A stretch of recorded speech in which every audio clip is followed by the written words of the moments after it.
If you're a Florida business owner and have received an audit notice from the Florida Department of Revenue, the first thing you should know is that there's no need to panic. The department is here to guide you through the complete audit process for sales and use tax or communication services tax. This way, you will have a clear understanding of what lies ahead, your responsibilities as a Florida taxpayer, and how to ensure that the process goes as smoothly as possible. The audit process starts when you receive a notice of intent to audit books and records, also known as Form DR 840. This notice begins a 60-day period during which the department will not begin the audit.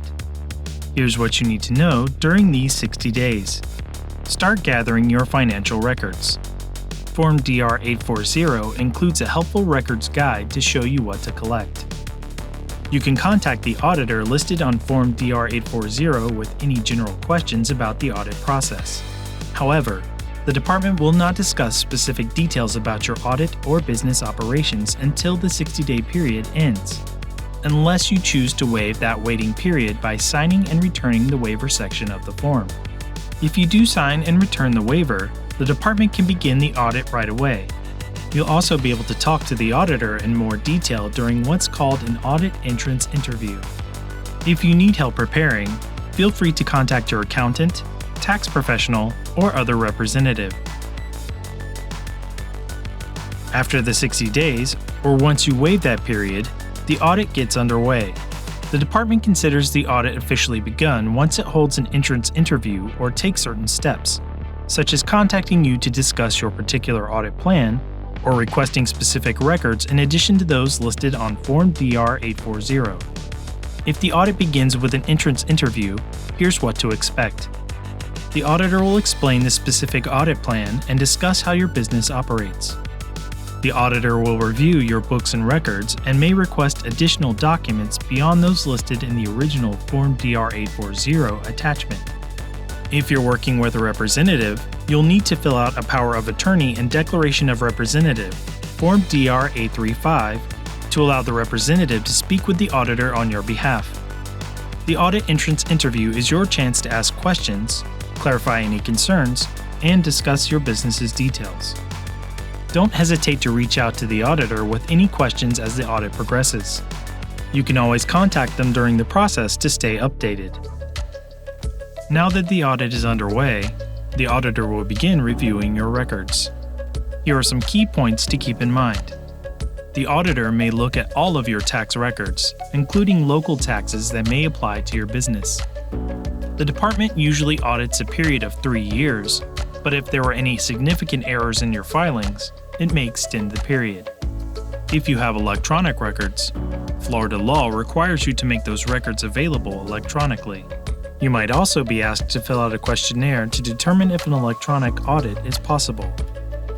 According to Florida law, the department has 305 days from the date it sends you Form DR 840 to complete the audit and send you a notice of proposed assessment. To allow for a smoother audit process, stay organized with your records, provide information promptly, and always ask questions if something isn't clear. Remember, withholding or altering documents will only complicate the process and could lead to civil or criminal penalties.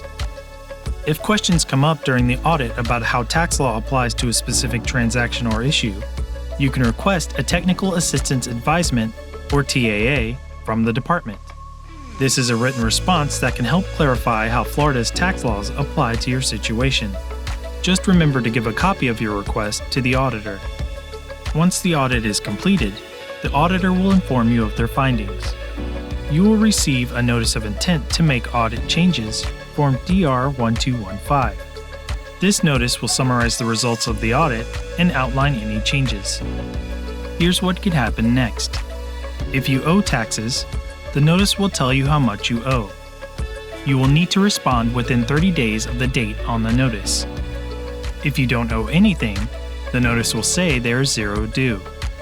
If you overpaid, you might be entitled to a refund, and the auditor will explain how to proceed. If you agree with the findings, you can sign the notice and pay the amount due.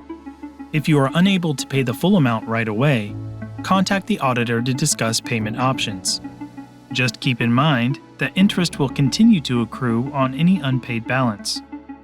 If you disagree with the findings, you can request an audit conference with the auditor and their supervisor. About 30 days after you receive Form DR 1215, you will get a Notice of Proposed Assessment. This notice specifies any amount you still owe, requests payment, and gives instructions on how to protest the findings if you disagree. You may also want to review the Florida Taxpayers' Bill of Rights or the department's brochure on how to pay your audit assessment. Both are available at floridarevenue.com/forms. You have 60 days from the date on the Notice of Proposed Assessment to file an informal protest, or 120 days to file a formal protest. More information about the audit process is available on the department's website. A brochure, What to Expect from a Florida Sales and Use Tax or Communications Services Tax Audit, can be downloaded by visiting our Forms and Publications webpage at floridarevenue.com/whattoexpect-SUT-audit. In addition, tutorials and other educational resources on a variety of tax-related issues can be found at floridarevenue.com/taxes/education.